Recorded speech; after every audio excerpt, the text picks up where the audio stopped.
میں business man تھا جب مجھے بزنس میں شدید نقصان ہوا اور میں سڑک پر آ گیا۔ اب میں روڈ پر ٹھیلا لگاتا جب ایک بڑی سی گاڑی سے ایک بوڑھی عورت اتری اور میرے سامنے ہاتھ جوڑ کر بولی، میں تمہیں اتنے سالوں سے ڈھونڈ رہی ہوں، پلیز میری بیٹی سے شادی کر لو، بدلے میں ساری دولت لے لو۔ مجھے لگا میری قسمت واپس بدلنے والی ہے۔ میں اس کے ساتھ چلا گیا۔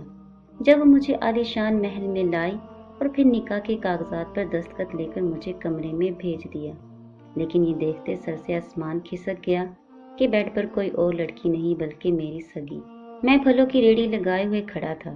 میرے آس پاس سے بہت سی گاڑیاں تیز رفتاری سے گزر رہی تھی۔ میں ایک ایک چیز کو بڑی حسرت سے تک رہا تھا۔ کبھی میں بھی ان امیر لوگوں جیسا ہوا کرتا تھا، کبھی میں بھی اپنی گاڑیوں میں گھوما کرتا تھا، مگر اب یہ حالات تھے کہ میرا سب کچھ لٹ پٹ گیا تھا، اور قصوروار کوئی اور نہیں، میرا بہت ہی قریبی دوست تھا جس نے میرے ساتھ اتنا بڑا دھوکہ کیا تھا۔ ہوا کچھ یوں تھا کہ میں بہت ہی امیر والدین کی اولاد تھا۔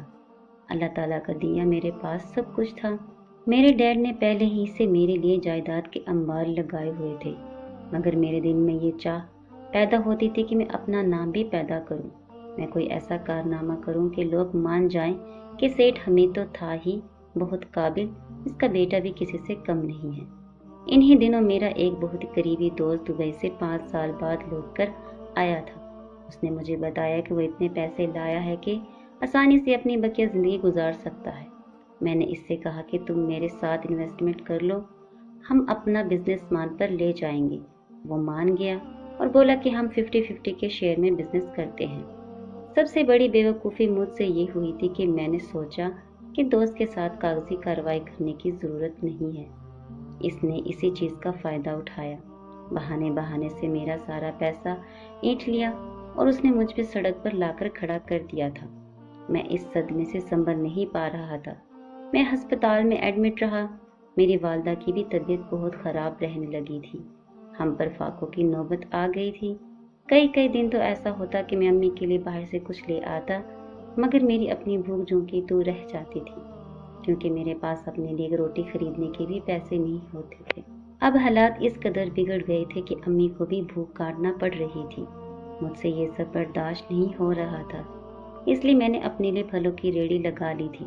مجھے آوازیں لگا لگا کر پھل بیچنے کا سلیقہ نہیں تھا، اس لیے اکثر اوقات تو میرے پاس کوئی گاہک آتا بھی نہیں تھا۔ میں افسردہ نظروں سے ہر شے کو دیکھتا رہ جاتا تھا۔ آج بھی کچھ ایسا ہی ہوا تھا۔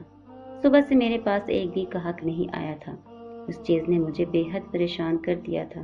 جب ایک بڑی سی گاڑی میرے پاس آ کر رکی تھی، میں خوش ہو گیا کہ شاید اللہ نے گاہک بھیج دیا ہے۔ اس گاڑی میں سے ایک بوڑھی عورت اتری اور میرے سامنے ہاتھ جوڑ کر بولی، میں تمہیں اتنے سالوں سے ڈھونڈ رہی ہوں، پلیز میری بیٹی سے شادی کر لو، بدلے میں ساری دولت لے لو۔ میں تو اس بوڑھی عورت کی بات سن کر ہکا بکا رہ گیا تھا۔ میں بولا، مگر کیوں؟ مجھ میں ایسی کیا خاص بات ہے؟ وہ بوڑھی عورت بولی، تم میرے لیے بہت خاص ہو، اس کا اندازہ تمہیں شادی کے بعد ہو جائے گا۔ مجھے لگا میری قسمت واپس بدلنے والی ہے، اسی لیے میں نے اس عورت کو حامی بھر دی تھی۔ میں نے اس سے کہا کہ وقت اور جگہ بتا دو، میں بارات لے کر آ جاؤں گا۔ وہ عورت بولی، نہیں، میرے پاس اتنا وقت نہیں ہے، تم ابھی میرے ساتھ چلو، میں ابھی یہ نکاح پڑھوانا چاہتی ہوں۔ وہ عورت تو ہتھیلی پر سرسوں جما رہی تھی۔ کوئی اور حالات ہوتے تو میں اس شادی کے لیے کبھی ہاں نہیں کہتا، مگر اب میں اتنی بڑی آفر کو ٹھکرا نہیں سکتا تھا۔ مجھے جائیداد مل جاتی تو میں پھر سے اپنا بزنس کھڑا کر سکتا تھا، اس لیے میں اس کے ساتھ چلا گیا۔ جب وہ مجھے عالی شان محل میں لائی اور پھر نکاح کے کاغذات پر دستخط لے کر بولی، اب تم اپنی بیوی کے پاس کمرے میں جاؤ۔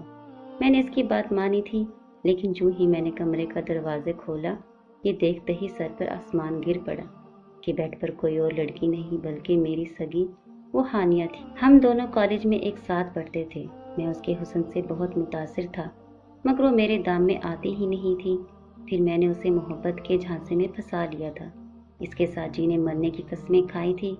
پھر جب اس سے دل بھر گیا تو میں بولا، ہم دونوں کے سٹیٹس میں بہت فرق ہے، تم میرے آگے کچھ بھی نہیں ہو۔ میری بات سن کر وہ رونے لگی تھی۔ میں ایک دم چونک گیا تھا اور بولا، ہانیہ یہ سب کیا ہے؟ وہ آج بھی رو رہی تھی، کہنے لگی، تم نے مجھے چھوڑ دیا، مگر میں نے تمہاری محبت کو دل سے نہیں بھلایا تھا۔